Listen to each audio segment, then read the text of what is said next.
Hey friends, we have an incredibly practical podcast today.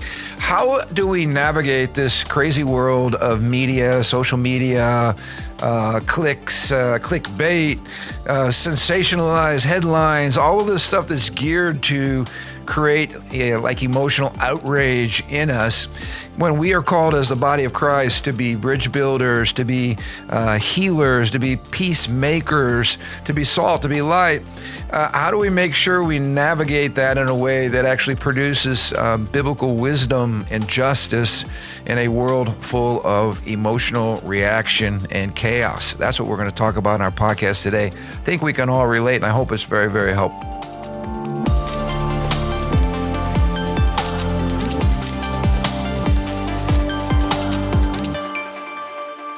Hey, welcome to the Ron Johnson Discipleship Podcast. We are so thrilled that you guys take part of your day. I don't know when you listen to this, if you're hear it on Thursday morning or afternoon or evening or whenever you're enjoying this, but we're so glad that you guys allow us to be involved in your lives, and hopefully the podcast continues to add value to you. We love your feedback. We appreciate the comments on our platform and your comments live and in person. If you worship with us here at Living Stones or have any interaction with us on Facebook or whatever other social media platform. But anyway, it's always an honor. We're humbled by your viewing. So thanks so much. We got a lot to talk about today. I just want to go back to say, hey, if you did not have a chance to listen to Pastor Andrew's message on Sunday, you gave me insight as to why I have had a goal of writing many, many books. I can't tell you how many outlines I have.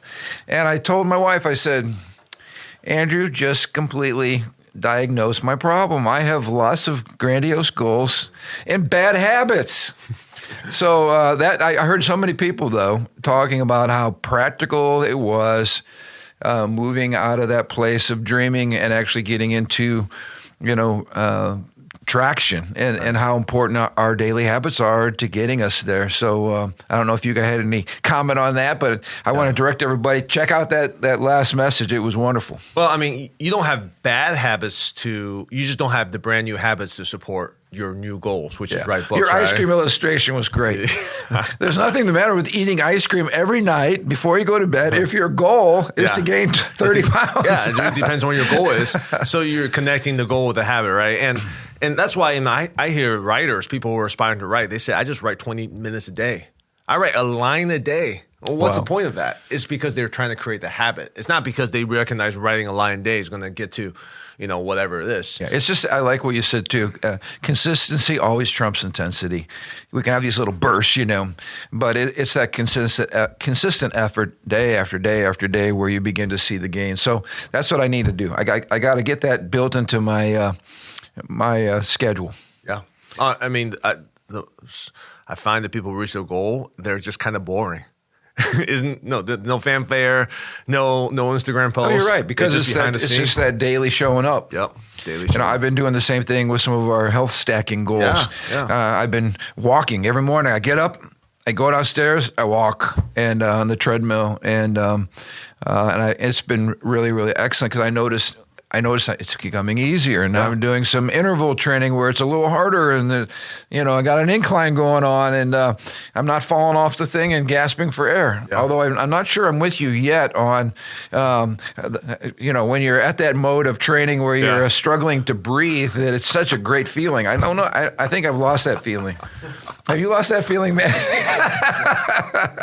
But I do know what you're talking about, man. When you're hitting it and you're killing it. Well, yeah. I mean, when you're working out at the gym, the soreness in your muscle. Now that I relate to. Yeah, you relate to that. Lack of oxygen. I'm not quite there with you yet on the lack of oxygen, but I do like the systematic, consistent working out. It does pay dividends. Yeah. Did you notice my sport coat was fitting a little tighter? I don't want you staring at my biceps either during this podcast. I know I can be a great distraction to you. If you don't know what we're talking about, you do need to listen to the podcast. To the message on Sunday. It will shed a lot of light as to all of our bantering back and forth. But let's talk about something that I believe is really, really important. And that's how do we survive in this media-driven culture with all the sensational headlines and so forth and so on? How do we keep from getting sucked into, really unhealthy judgment? Like, we want to operate out of wisdom, a spirit of discernment. And how about this? We don't want to just be throwing gasoline on the cultural wars and the little echo chambers that probably we all live in it to some degree. We actually want to be bridge builders. We want to be peacemakers, not just peacekeepers, but peacemakers. We want to be involved in healing people. How about bringing our nation back together? How about promoting the Lordship of Jesus? These are all things that the church should be a part of, salt and light. And if we are constantly reacting to media headlines, we're not going to be much help, really. I think we're just going to actually exacerbate the problem. And so I think we have a lot of really, really important things, to talk about this week. Why don't we start with a couple of headlines that kind of highlight what we're talking about? And the larger issue here would be, virtue signaling. What is that? And selective outrage. And we might not be able to get it all in. But let me give you an example of virtue signaling. By the way, Hollywood movie stars are really good at this because they have these events where they give each other awards and pat each other on the back, and then they give speeches, and they say sometimes some really dumb things. Let me give you some evidence here. This was Billie Eilish recently at the 2026 Grammys. She wore an Ice Out pin. And then she got up and said, no one is illegal in America or any other place on stolen land. And then she said, F ICE, which is a popular slogan for those on the left. But anyway, nevertheless, critics highlighted her $3 million plus Hollywood mansion that happens to be built on the ancestral Tongva land, name of an Indian tribe, and they called her remarks empty gestures that lacked tangible commitment. Even the Tonga tribe responded, calling it empty virtue signaling, given the lack of real-world action like land restoration. Like if she actually believed what she was saying, she would give her property to this tribe. But obviously that's not going to happen. But this is an example, kind of that knee-jerk, let's wear ice pins, let's say F ICE, and, let's come up with this one-line slogan that really doesn't show much constructive thinking or common sense or practical action steps or anything else. But it makes for a good clip, clickbait on social media. I will argue it has a lot of practical action step. The practical action step is it makes people feel like illegal immigration should be legal. There should be that anytime you try to enforce immigration laws that you're doing something more wrong is because of this convoluted perspective. So it's interesting because she presents a principle that's not really livable because she's not living herself, right. And she actually doesn't believe it. Right. What she actually believes is, well, I don't know if she actually believes it, but the principle behind what she's saying is actually not designed to create the natural action, which is then we all give our house and our property, our land to the oldest ancestor we can find, which is convoluted in itself, because what does that even mean? Because every land's taken by somebody at some point. But the real result is people have a justifiable few-second clip backing to hate ICE and to not immigrate our immigration laws, which then allows unfettered immigration, illegal immigration, which then leads to congressional redistricting or voting that allows Democrats the same power. The intended consequences or unintended consequences, depending on what side of the argument you're on, are huge. There's a design purpose to what she says, but for a real person to look at what she says and judge her by her principles, it makes zero sense. But most people are not reasonable, and they don't think through first principles. Well, speaking of not reasonable, let me give you another great example here. Leonardo DiCaprio and climate activism. He has been long praised for championing environmental causes, but critics point out that his heavy use of private jets and yachts, which black out much of his public climate righteousness. In other words, if you really were so concerned about the climate, you would not be, traveling here and there in your private jet, which is terrible for your carbon footprint. You would not be having your own private yacht, which I'm sure consumes a lot of gasoline, fossil fuel. There's a lot of things you wouldn't be doing. You wouldn't own a car. You'd probably be riding a bike, walking. In other words, it's the height of virtue signaling and hypocrisy when these folks stand up and do their little thing at their celebratory events. But what they're really saying is these principles I'm saying, they're not really livable. Or they're really livable by you peons, but for us we want elites, you to live that way. Yeah. It's not really livable for us, or we don't really want to live it. And we have highlighted, as I've taught the biblical worldview class many, many times, one of the key components of a worldview that is true. I mean, if you want to know if what you believe is actually true, it has to fit reality. And to your point, it has to be livable. So if you have all these crazy, wild beliefs and it sounds so great and you got your little pins on and everything, but in real life, if you can't live what you believe, then obviously what you believe is not true. Or you don't really believe it, that those convictions that you think you have are not really convictions. They're just sound bites. So even that, what the scenario you just described, is prevalent in our educational systems, in which you have a lot of professors and teachers, not all of them, but a lot of them who teach ideas and principles that they have never lived or practiced and seen live to success. They just simply learned it from someone else who learned it from someone else. That's why some of the best teachers are practitioners. They are people who have actually been in the field. They have actually exercised this principle. They have tried this principle that's taught over years and says, you know what? This thing actually doesn't work. Yep. I have actually lived it out. And this is the principle that actually were practitioners, doers, who after, being successful in their career come back to education and teach the students.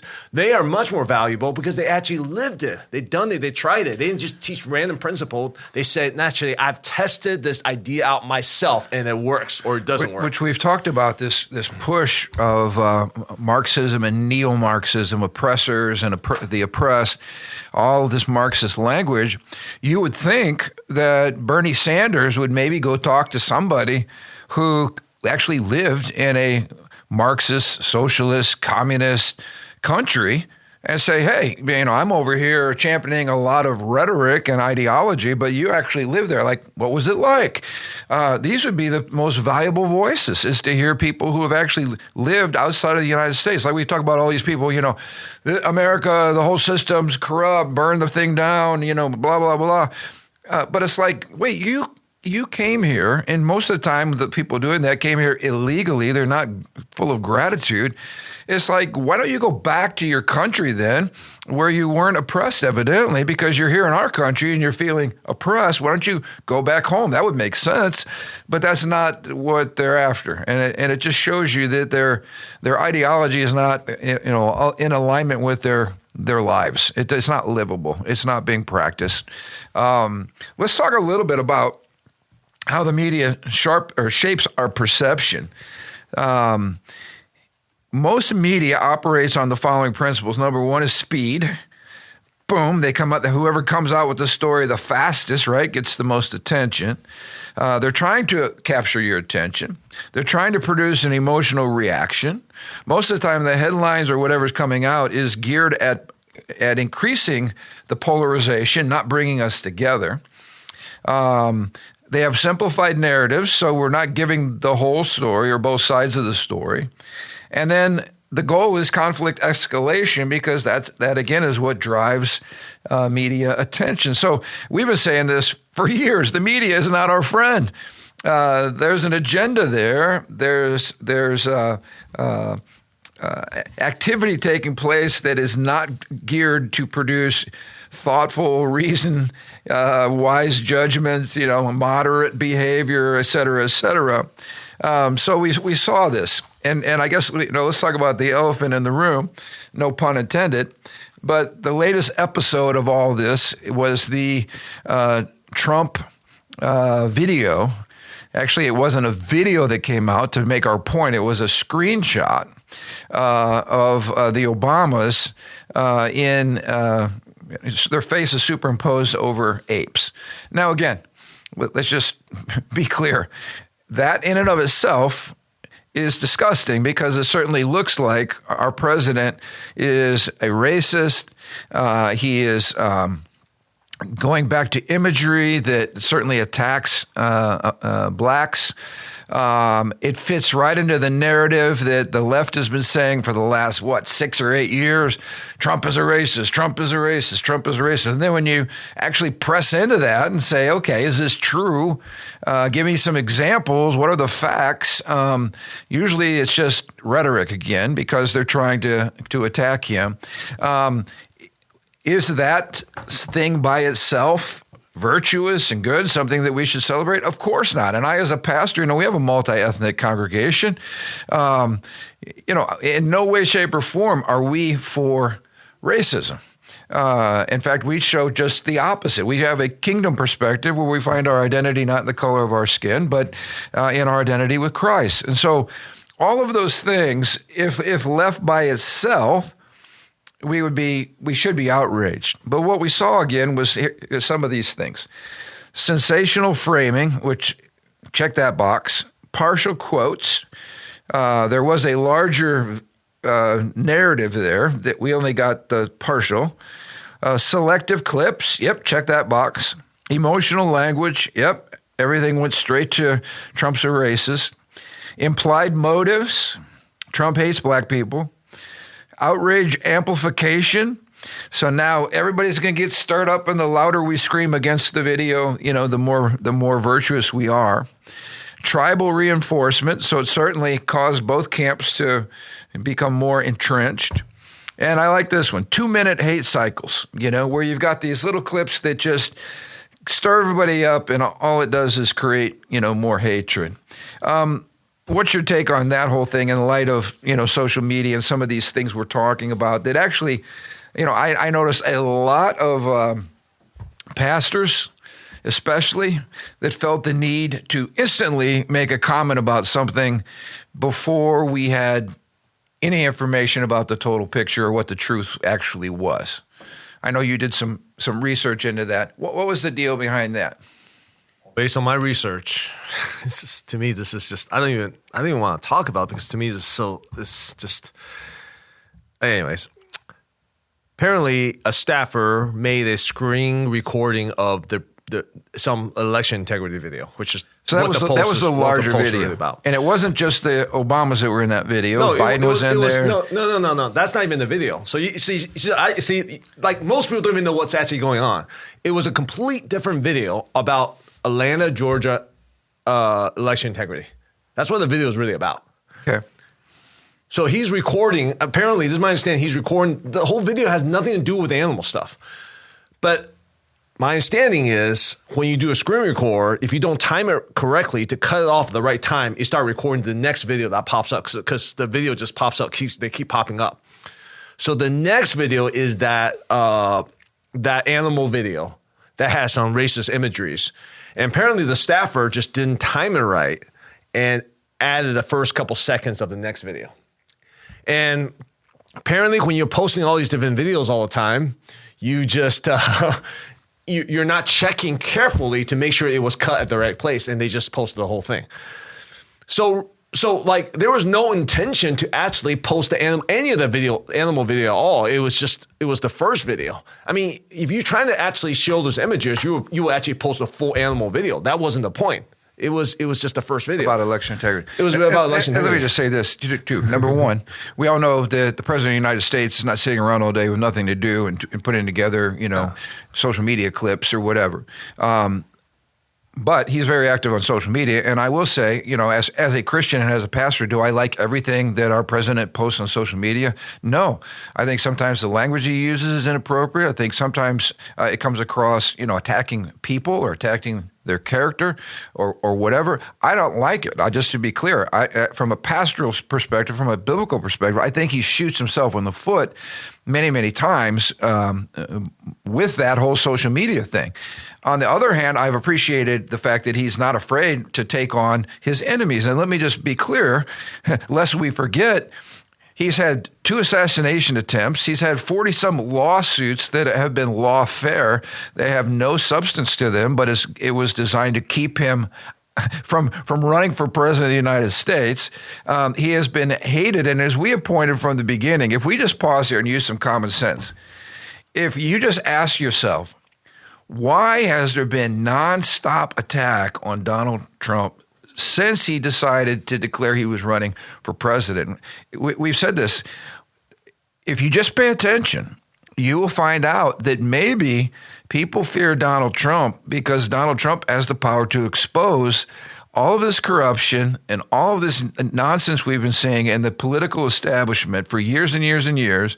And if you just look at it objectively, because when he said he was running at first, I was not, out here clapping hands and doing cartwheels. Neither were you. We had a lot of questions. We had a lot of concerns about where he stood on a lot of issues. But the one thing that was so obvious to us was, why is this man being so vehemently assaulted by everybody who is a power broker? And I think all you got to do is go to Minnesota for exhibit number 1. All you got to do is look at all the corruption that Elon Musk and his team exposed. I mean, I think we're just at the tip of the iceberg. But my point is back to this. There are people that hate his guts and are looking to exploit everything they can, especially the false narrative that somehow he's racist. So it doesn't surprise me. What surprises me, though, is how quickly, especially pastors, are to distance themselves or to feel like they have to make some statement. They got to put something on their page to distance themselves from something that they have not taken the proper time to let the truth come out. And that's equally wicked. When we slander people or when we make false judgments about people without all the facts, that is a wicked thing from a biblical perspective. Like, we should know better than to take the bait. And I think that's where, virtue signaling at its essence is really more about me protecting my reputation, or what I think is my reputation, than it is about promoting righteousness or justice. When I have to post a meme that shows I'm with you guys, when I have to go march in a parade that shows I'm feeling sympathetic to your cause, when I have to write a check to show that I'm really behind your organization, when I have to make a statement on my Facebook page about how this person's evil or bad, at the end of the day, I have to check my own motives and say, why am I doing this? Am I doing this because I'm trying to protect my reputation, or am I doing this because, from a biblical perspective, this is truly evil or wicked? And then the larger question is, then what am I going to do about it? I love what Allie Beth Stuckey shared here. She said, it's not that I don't think you can criticize Trump as a Christian leader. It's just that I find your criticism suspect if the only time you pipe up about politics is when Trump or Republicans have done something you don't like. Abortion and the genital mutilation of kids aren't enough to generate public outrage, but Trump's tweets are. The only time we can count on your voice is when liberals are angry, but never to call out the injustice of vaccine mandates, pregnancy centers being firebombed, or the Biden administration taking school lunches away from schools who wouldn't go along with the trans madness. That's just going to make it tough for me to take your outcry seriously. To which I say a hearty amen. I mean, we had so many major attacks on our basic liberties and freedoms over the last, 4 years under the Biden administration, that what'd you hear from a lot of these pastors? Crickets, nothing. What'd you hear when the government was shutting down our churches? Nothing. What'd you hear when people were losing their jobs over vaccine mandates? Nothing. What about all this transgender madness? Wouldn't speak out about it. What about homosexuality and sexual sin in general in the church? Nope, we don't want to touch on those things. So it kind of rings a little hollow when you make your tweet about a supposed video that at the end of the day really doesn't produce any change anywhere. It just helps you feel better about yourself. That you're distancing yourself from that bad person over there. And I think, again, we've got to go to Scripture. I took the time to bring up some principles here that I thought might be good for us to discuss. Proverbs 18:13. If one gives an answer before he hears, it's folly and shame. So judging or responding without hearing the full story is always foolish, shameful, and immature. And again, in the social media world, quickness matters. If you want everybody to like your post, you can't be the person that waits a week before the truth comes out. You've got to be the guy that's Johnny on the spot, right? You got to be the guy with the quick post. But that's not what the Bible teaches. Jesus said, judge with not by appearances, but judge with right judgment. John chapter 7, verse 24. So, and again, important to have the facts. How about this one? Deuteronomy 13, verse 14, you shall inquire, investigate, and search out the matter thoroughly. Again, not jumping to quick conclusions. Don't accept single reports. Don't act without verification. Don't judge until the evidence is confirmed. Don't move emotionally, but move carefully.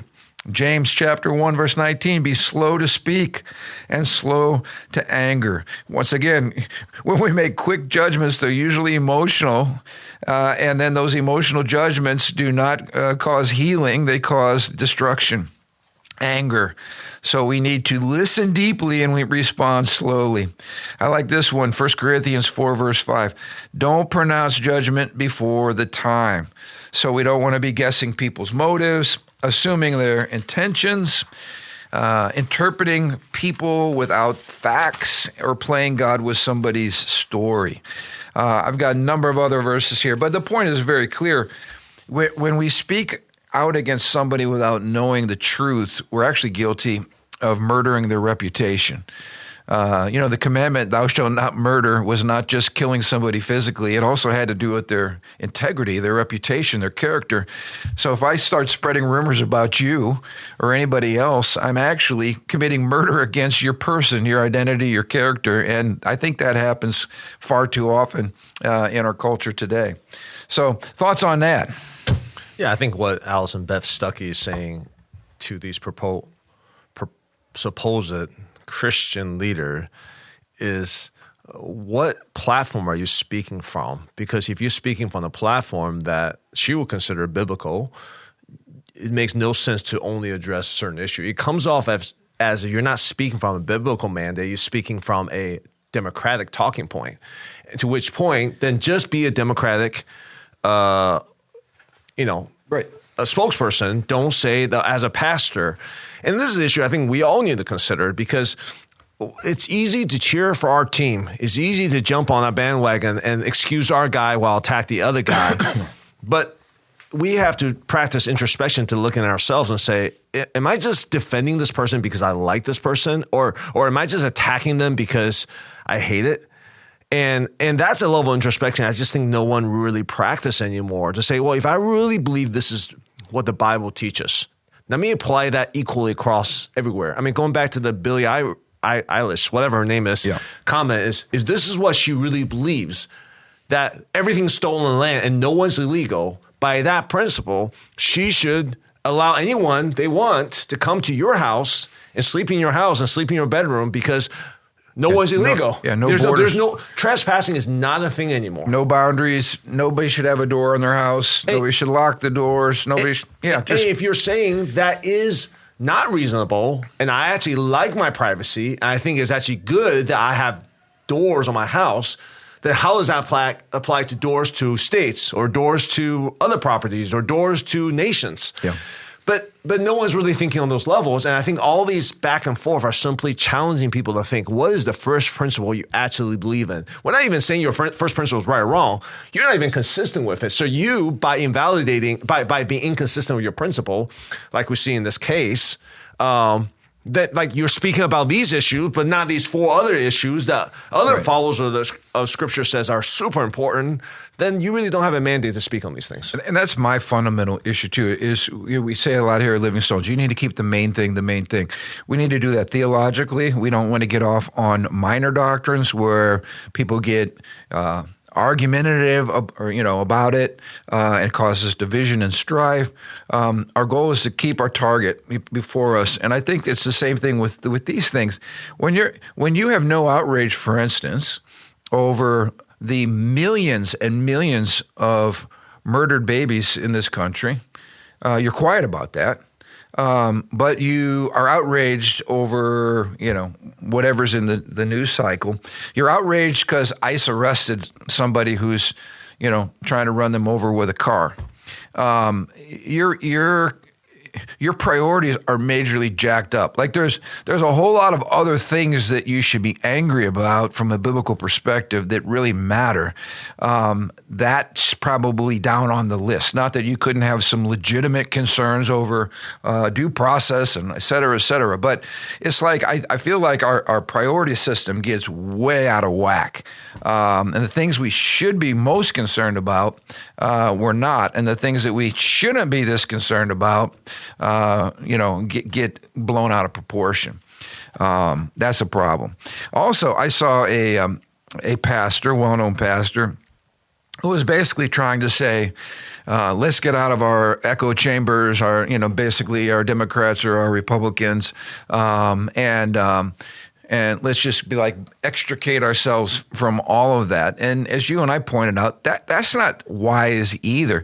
We don't want to just assume that whatever label we're in, that everything that party does is great. Of course, we don't believe that. Every party is subject to power and to control and to greed and corruption. And I think we've been clear about that. But at the end of the day, what we aren't saying is just extricate yourself from everything that's going on in the world. No, unfortunately, we have two choices every time we elect somebody, two parties. We should be involved in those parties. We should be raising up great candidates. We should care about justice. We should care about righteousness. If Gavin Newsom's saying F Trump and Trump saying F Gavin Newsom, both of them are wrong, using crude language like that, obscene language. We should be speaking into all of those things. But at the end of the day, we do have to look at every single policy issue from a biblical perspective, and we still have to stay engaged. So it's not enough just to say, stay out of this and let's just be the church. No, that is being the church. It's making a difference and speaking into these issues and hopefully bringing salt and light and some balance to these situations. So I'm with you on that. So what does this look like? I wanted to highlight a few things. Principles as far as a spiritual leader or godly leader's response to sensational headlines. First one, slow down. We need to be quick to hear and slow to speak, the Bible says. Secondly, we got to investigate things, so we need to search out matters thoroughly, Deuteronomy 13. No one does that, by the way. Exactly, because that's the problem. None of this is fast. All of this takes time. The truth does take time to be brought to the light. But it eventually gets to the light, and that's the problem. You miss a lot of the headlines by waiting. Refuse to be emotionally manipulated. And I just want to say, like even during Black Lives Matter, say Black Lives Matter, say Black Lives Matter. Of course, Black lives matter. We love every black person in our church, and we love them because of who they are in Christ. We love them because they're made in the image and likeness of God. It's almost like stupid, like we get that, but I'm not going to parrot that. But there was this impulse back then. If you weren't racist, you had to promote something from the BLM movement itself. I took the time as a point of a teaching point here to actually go to the BLM website and realize that this was not just a group that was concerned about, black Americans being treated without racism or being treated fairly. This was a Marxist front. This was a Marxist organization. And you looked at all the things that they stood for, the destruction of the nuclear family and all these things that were Marxist. It was all sugar-coated and whitewashed with the whole BLM stuff. Then we find out that the folks that actually were the leaders of that movement took most of the money and bought houses and other things, and some of them have been indicted, and some of them are going to go to jail for that.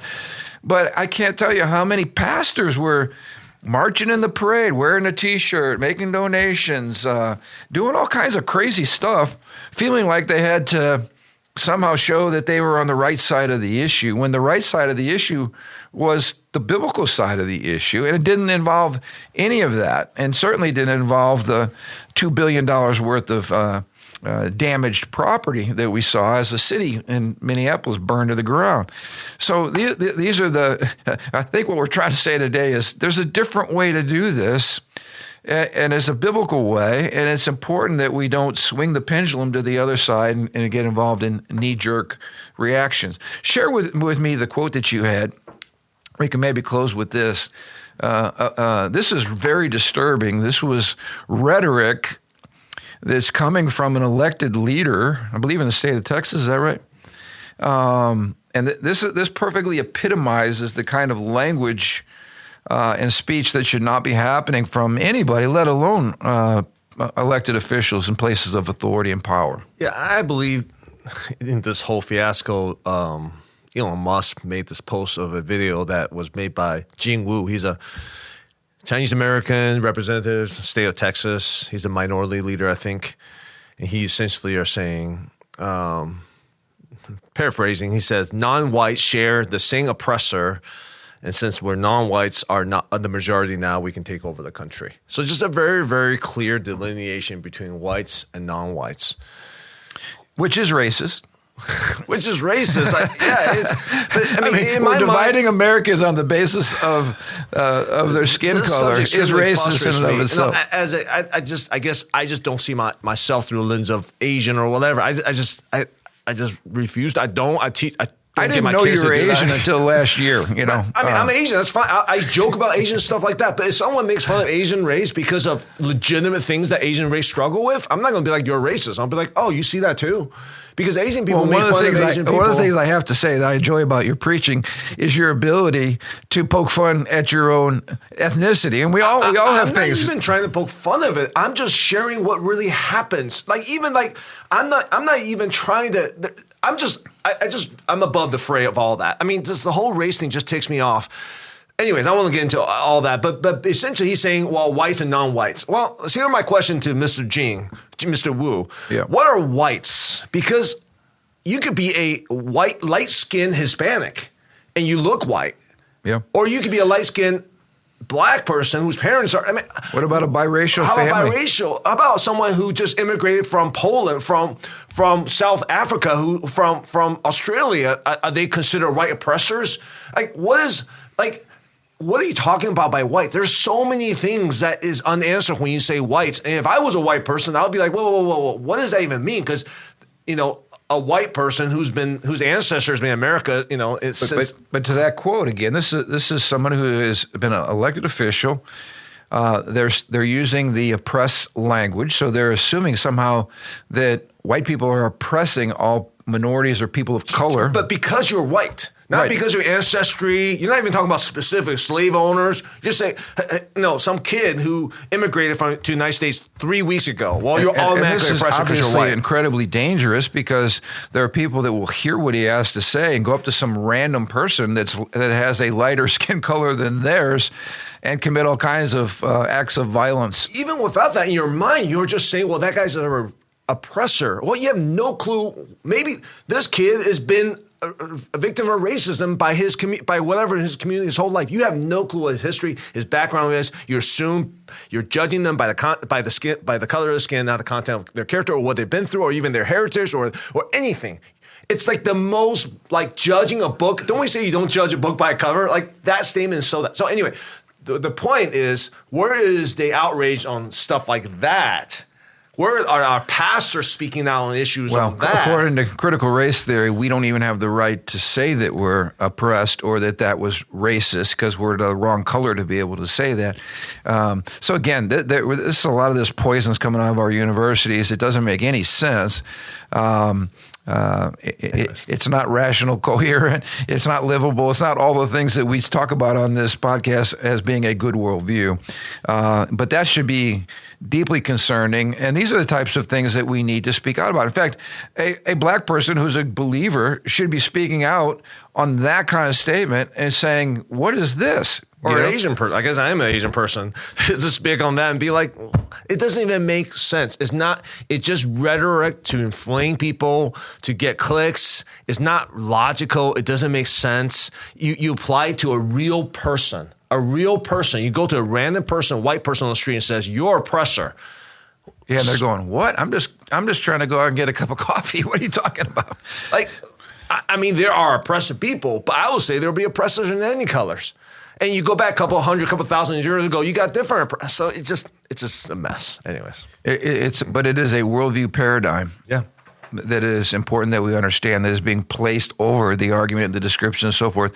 And I think what we're trying to say on our podcast today is we've got to rise above this type of behavior in the church. Like, this should not be happening in the church among believers, where we're falling for the clickbait. We're getting emotionally and angry. Well, how come my pastor didn't say something about whatever? It's like, okay, time out. This is all I'm gonna say is, if America is homogenous in race, I'm not saying it should be. I like it or not, but say it is. Say we're a completely different country that's like China. Everyone's like Japan. the same. Japan.